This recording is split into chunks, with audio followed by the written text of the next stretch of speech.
Hello, and welcome to She Leads Biotech, the podcast that celebrates women leaders in the bioscience space. I'm your host, Sharron Cox, CEO and Managing Director of CNA International, based right here in New York. And each week I'll be talking to women leaders about their work, their triumphs and challenges, providing invaluable insight into how women can unlock their superpowers and succeed on their own terms. So whether you're navigating your own career path in bioscience or you're passionate about science and innovation, I hope you're empowered and inspired by each episode. Today's guest is an absolute force of nature whose journey has been anything but ordinary. She grew up in Huntsville, Alabama, watching her mother rebuild a life after divorce, a moment that really lit a fire in her to never depend on someone else for her future. That conviction fueled a career grounded in self-reliance, excellence, and deep empathy. She started as a database programmer in the Department of Energy, transitioned to the pharmaceutical industry at Bayer, and eventually took a leap of faith to join a startup clinical solutions company. Over the years, she's not only built and led high-performing teams, but created her own executive role by writing the job description herself. She's known for her direct, servant-led style and a relentless drive to uplift others, both in the workplace and in the community. So buckle up and join me in welcoming Chief Delivery Officer at eClinical Solutions, Katrina Rice. Hey, Katrina. Hey, how are you? I'm very well. Thank you for coming on the show. It's such a pleasure to meet you. Yeah, thank you so much for having me. It's an honor to be here with you today. So I'm just excited about our conversation. I'm looking forward to it. And I promise not to delve too deeply into things. Not a problem. Oh, but maybe we will. Who knows? Who knows? Yes. So just remind, where am I speaking to you from? Where are you? Actually, I'm in Connecticut. Well, okay, very nice. But you don't originate from Connecticut, do you? No, and can you not tell by my accent? Same as nobody can tell from my accent. I think my Brooklyn accent's perfect, but apparently it's not. No, originally home for me is Huntsville, Alabama. So I'm a Southern girl. Oh, brilliant. It's not a place I've ever been to, but I've heard lovely things about it. So it must have been a great place to grow up. It was a great place to grow up, besides being that it was just so hot and on fire. But I'm saying that now that I haven't lived there and close to 26 years. Right. But as a child, I guess I didn't think anything, or a grown up didn't think of anything about the heat. No, we never do we, until it's too late. So I want to focus on a number of things in your career, but help me understand, how did it start for you? Did you kind of wake up and say, I want to be in bioscience one day, or did you fall into it? What happened? I think I fell into it. I definitely did not wake up or desire as a young girl to be in bioscience, which I didn't even know anything about it. But I knew I wanted to do something and I wanted to be professional. And that kind of dates back to just my upbringing. And I grew up in a traditional Southern family, where you have a father that works and takes care, and my mom actually stayed home, which, interesting enough, she was a stay-at-home mom for many years because she was raising 3 little girls. So my dad did everything.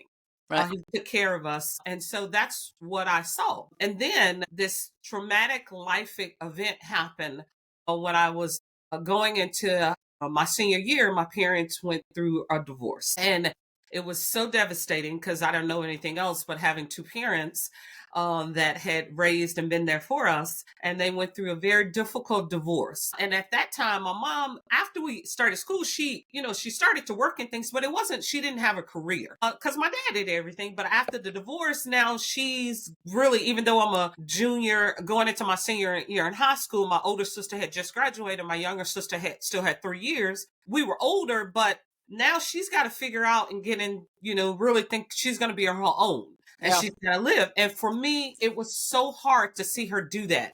And she really struggled. knowing how to navigate. And so for me, and this, I'm bringing this full circle because I know our time is limited. But for me, when I saw that struggle with her and the fact that her life had been so dependent on someone else, it's something, a light bulb went off in me, in my heart, that I didn't want that to be me. Yep. That's not going to happen to me. It's Yep. not going to happen to me. Although I had my mother's deceased, I had the absolute best, phenomenal mother. And at a later time, Sharron, I'm going to tell you how she overcame all this.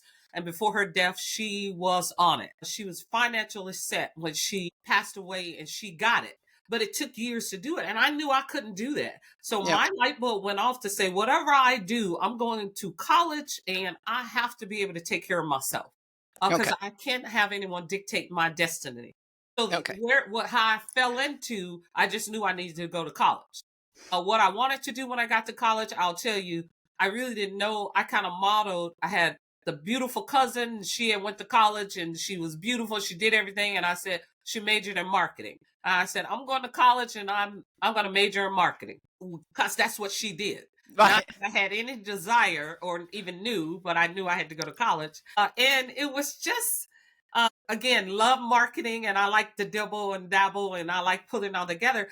But when I started to take the courses, I didn't feel that fire. I didn't feel that, hey, Katrina, you're doing the right thing. Yeah. And I was blessed to have someone in my college say, I think you're in the wrong field.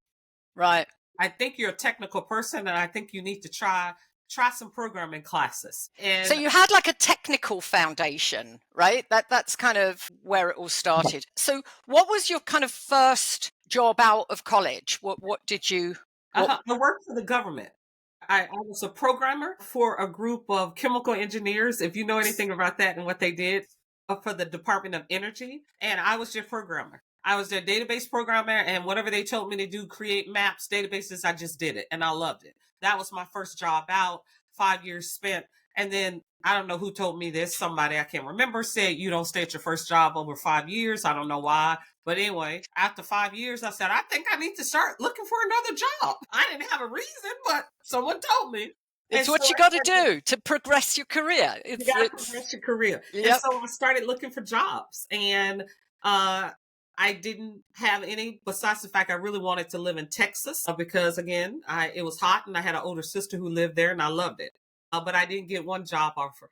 One interview. So I actually got an interview at Bayer Pharmaceuticals in West Haven, Connecticut. And I came up for the interview, and it's been history ever since I got the job. I moved my family from the South to Connecticut, which is how I got to Connecticut.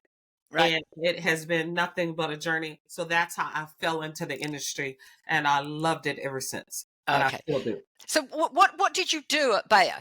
How long were you there? Close to 10 years. Okay. Yeah. So you kind of must have moved through various departments. Talk me through. Where did you go? So I started off just a programmer because what I had the beauty, well, I think so. I was a good programmer. And so I started off building databases, EDC databases. I was a clinical programmer in biostats and data management area. So I kind of have always stayed in that area. And so I loved it. So that's how I learned everything about reading the protocol from grounds up.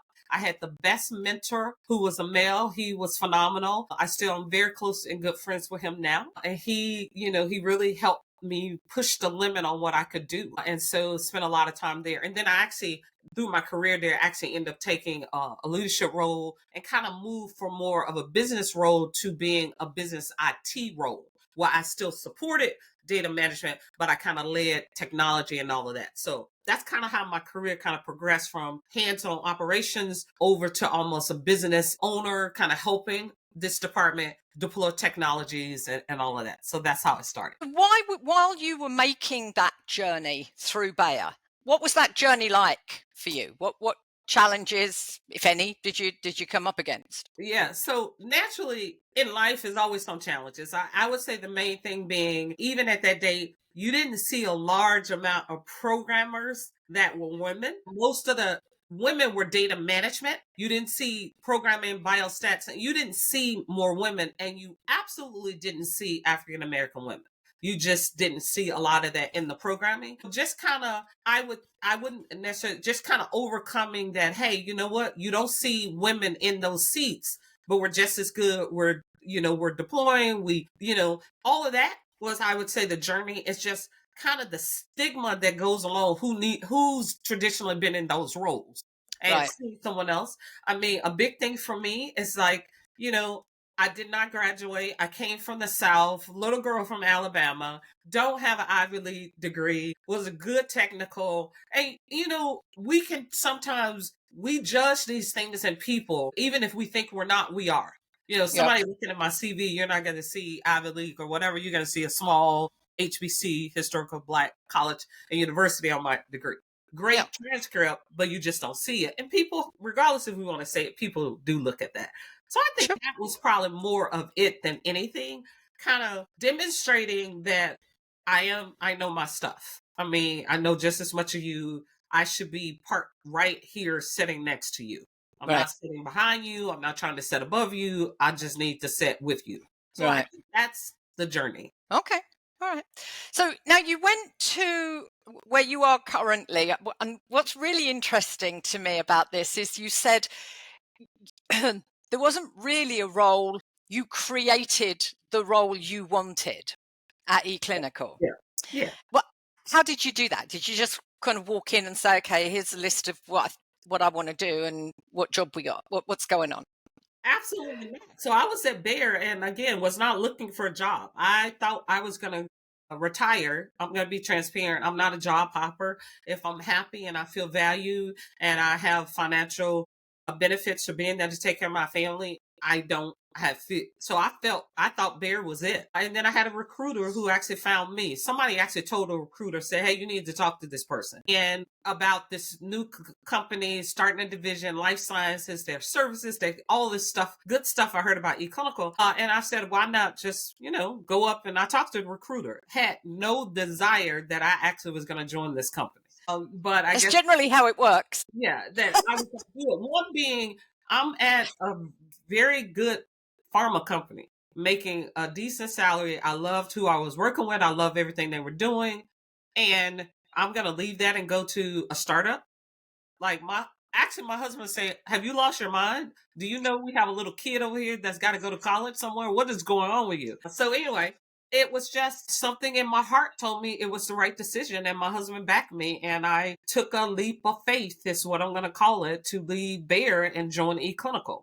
When I Okay. came into eClinical, we were growing at that time, and I didn't know. I knew what they hired me to do. I knew I could do it, and I was excited about the journey and giving me a chance to do something I had never done, grow and start an organization. And so spent many years doing that, and it progressed. But what you're leaning toward for the C-level role that I now have, having great conversations with my current boss, who is the CEO. Him and I have been very good friends. We were on the growth journey together, and I'm excited he became the CEO. I wanted a C-level position because I saw other people had C positions, and I was like, I've served my time. I do well. Look at what I've done. This is the role I want. So I actually created the job description that I felt that I wanted to have.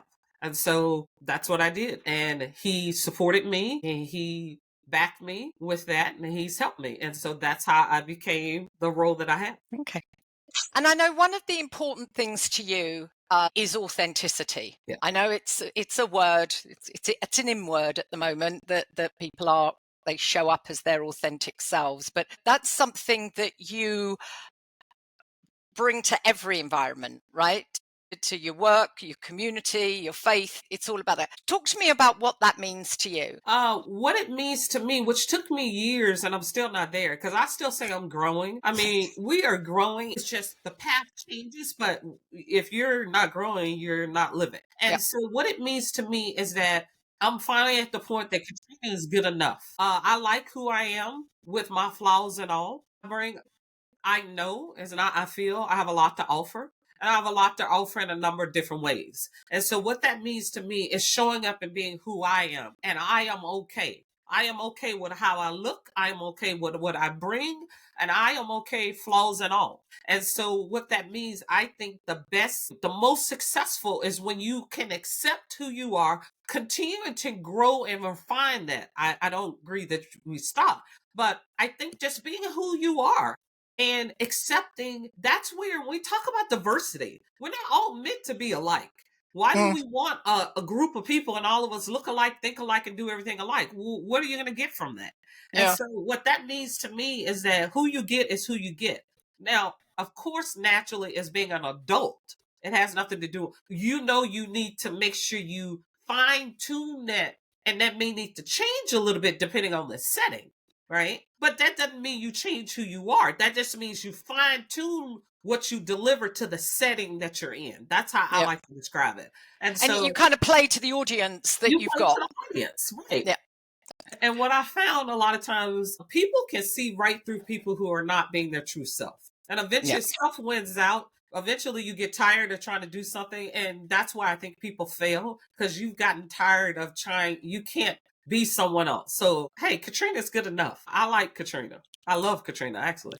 And that's the most important thing. One of the things you touched on there was about diversity, and that you are a big advocate for diversity in clinical trials. Tell me about that. This week's episode of She Leads Biotech is brought to you by Facilitate, the team behind Advanced Therapies Week, the biggest event for the global cell and gene therapy community.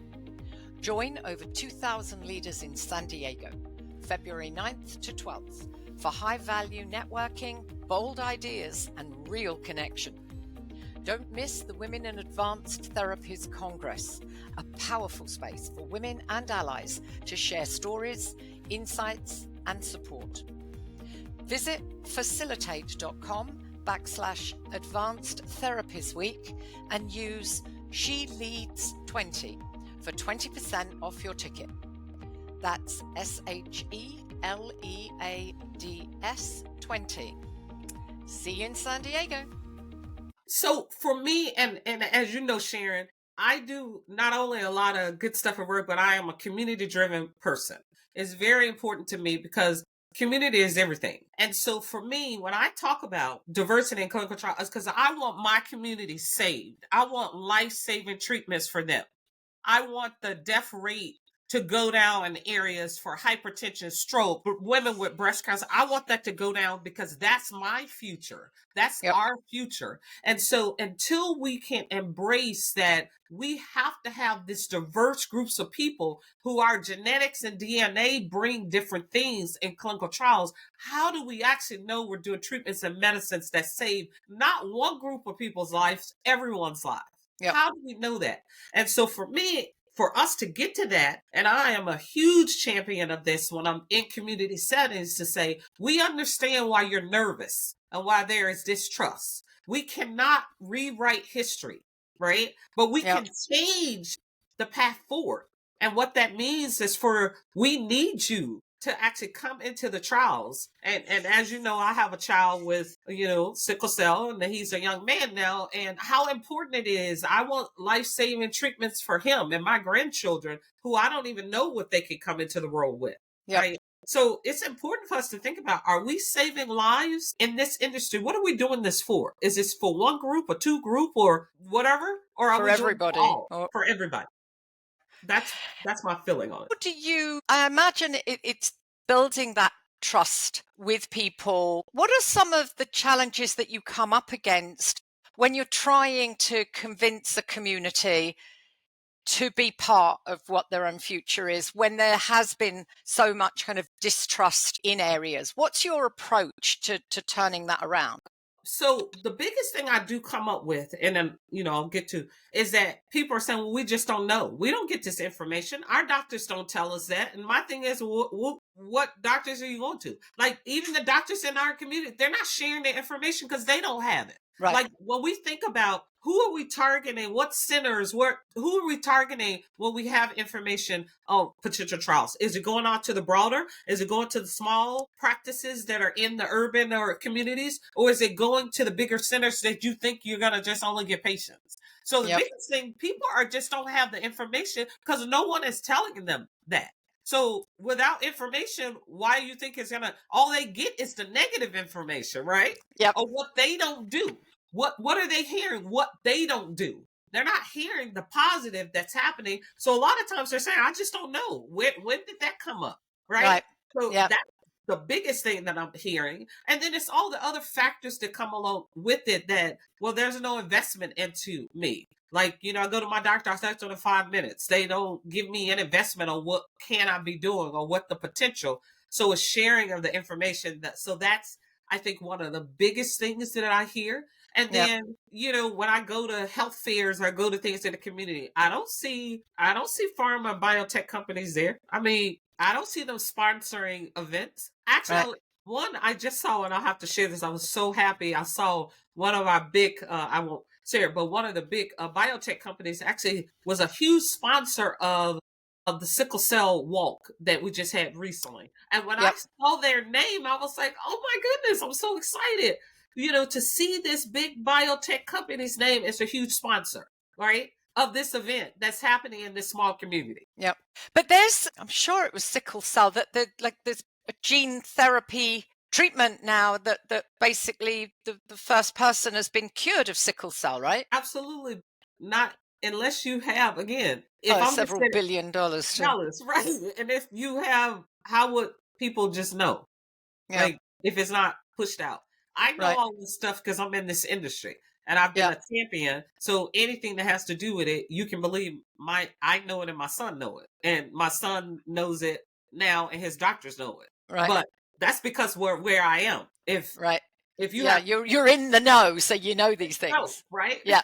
Right. Yeah. And when you come up against the mistrust and the questioning, is it women that are more distrustful? Is it men? Is it it doesn't really matter? Do you I don't think find that there's anything that one gender kind of influences the other in positive or negative areas? I haven't seen that it's one over the other. Right. I think it's just overarching in the communities that I am, in the communities of color and the people that look like me. I think it's overall. I haven't seen that, oh, women know more than men. It's basically nobody knew. I mean, we don't know this stuff. So Sure. I don't think that's it at all. I think it's the root causes the information is not getting down to some of these communities that need this information. What is it about you and your style that makes you a good leader with your team? Because, you obviously have a strong team around you who look to you for, where we're going, what we're doing. What's your style in dealing with that? So I would hope that most of my team feel they have a good leader in them. When we hopefully we look at the growth and the progress that we have. I When they think, all write in, I won't tell you about it. It's all right. yeah. Don't put it in, don't tell me. Um, I think when it comes to I like to say I have a complex style. Okay. And Okay. so it is a combination of definitely driving, some may say dictator, some I would say direct. I would actually say I am a servant leader, and I think servant leadership means a lot. So I think it's complicated. I think it's a direct style. It is a servant style. It is get stuff done. It can be we spent too much time. Let's move on. Let's just get it done. And it can be, in some cases, probably overly empathetic. Some cases, not enough. So I think you could describe it as complicated, but I think the end result speaks for itself. Yep. Does that work for everyone? Absolutely not. What sometimes disheartening to me is that when I think about those that have my directness and my boldness and my also, if you were to see me standing up, which I promise you I'm not, I'm actually tall too. And actually I particularly do some things when I'm in certain settings. I actually make myself taller because I want to command attention. And I think Okay. that's okay to do that. And no offense to my male colleagues, they've been doing these things all the time. What's disheartening is that I can name men who have styles that are even more harsh, direct than me, and you never hear a complaint Yep. about their style. But because my style, it actually is somewhat disheartening because I have a very similar style, but because I'm a woman and I'm going to be very candid, I'm an African American woman, I think there's a problem. But the directness and the style, men have done this for ages and no one complains about it. And so Do for people me, find you intimidating? absolutely. And I think They've told you they find you intimidating. absolutely. Absolutely, which is when I go back to say, I wish people get to know Katrina for Katrina, because Yeah. for the very ones that find me intimidating, I can tell you the numbers double for saying she is not intimidating at all. Yeah. She's a powerhouse. She's a driver. She's in it with you. I'm partnering with you side by side because I'm not successful if you're not successful. And it is nothing that my team cannot ask me to do, or I would ask them that I won't do it with them. And Yeah. so yeah, still I mean, growing. that totally resonates with me, because that's, throughout my entire career, that's, people have said, and generally men have said, you do realize you come on a bit too strong. People are scared of you. People are intimidated by you. And I'm like, who are these people? Because my teams we've been through hell and fire together. I am probably similar to yourself. Who you see is what you get. I don't make any apologies for who I am. I would go to the ends of the earth for the people I care about, and people that I love, and people that I'm a part of my team. Absolutely. And I don't give a jot what somebody who doesn't even know me thinks. It's like, if you know me and then you don't like me, or you don't find you find me intimidating or whatever, that's fine, but don't do it if you don't even know me. It's a cross we have to bear, Katrina, I think, for being strong women, but it Absolutely. is what it is. Are you ever tempted to kind of dumb it down? Yeah, I recognize that I do. And again, it's the pivoting and depending on your audience, I recognize that there is situations that I need to not totally dumb it down, but maybe soften a little bit, Yep. right? And I think that's fine. And I think that's growth that I'm really trying to continue to get at, right? Yep. And it gets harder as you get older. Yeah, because you suffer falls even less than you did before. But It's like, yeah, I don't have time for this. Let's just move on. exactly. But I definitely recognize that it is times that I need to do that. And it's times that I need to show more compassion, a little bit more empathy, and tailor that. So, yeah, I recognize that that is still something that I need to continue to work on. And I'm willing to. And I think the best thing is I see it in myself. I'm trying. And again, I go back. People need to get to know me for themselves. But what's so interesting, I will add this, is that same for those that have feelings about, oh, you're too direct, you need to tailor it. They're okay when I use that directness if it's a benefit to them, right? Yes. If it benefits them, they're good for me to be that way. But when I use that maybe I'm trying to help you, you got a problem with it. That's where I have a problem with it. Because Yep. in essence, you're saying my directness is good if I'm supporting you. Yep. But if I need to use this directness to help mentor and coach you, there's a problem. That's what I have a challenge with, because you can't have it both ways. No. And I think that's really the coming back to being okay with yourself. It's like, Absolutely. I like me, I love me, and if there's people who don't, that's kind of their problem, not mine, Right. sort of thing, right? And the last thing I will say to that, what upsets me more is for when you hear this stuff from other women, because and I don't care what your color is, whatever. When I hear these comments come from other women, it's disheartening. I'm like, you're in the same boat that I am. Like, Yeah. how can you tell me you're not struggling with some of this, but like I'm my sister's keeper? Like, how can we champion together and learn and work together as opposed to that? So but hey, that's life. That's where we are. Absolutely. Let's It live is it. what it Let's is. move it.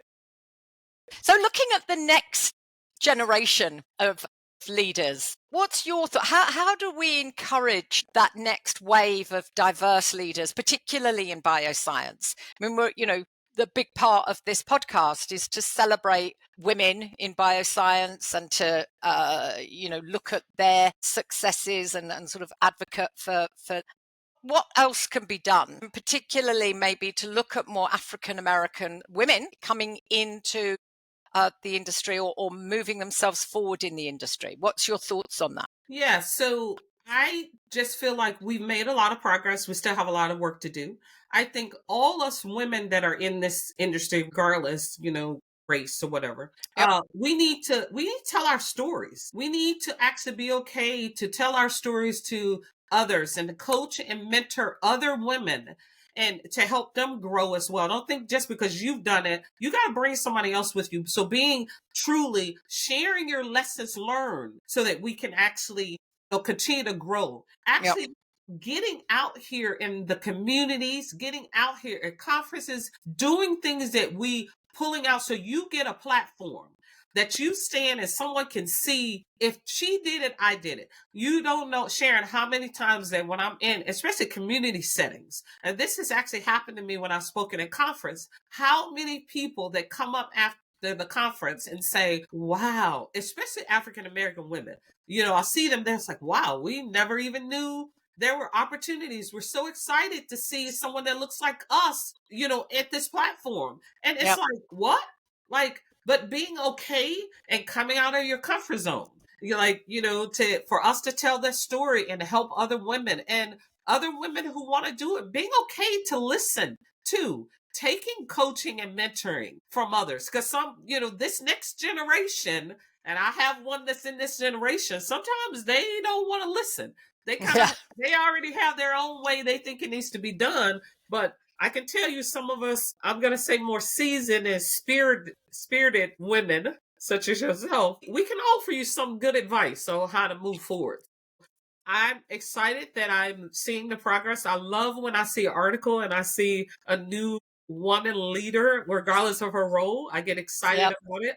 It's like, wow, I'm excited to see this new CEO or see this new chief financial officer or see this new even manager. Because we're still trying to work up those change, just to have more diverse leadership that isn't just at the C level. Sure. So I'm excited to see it's coming.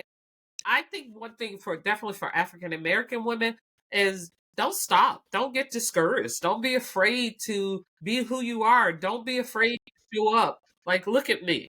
I mean, I show up.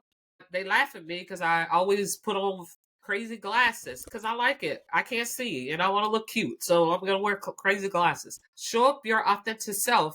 Be prepared though, Yeah. And that's the thing, isn't it? Show up as your authentic self, but be prepared that it may not be everybody's cup of tea and you need to be able to do that.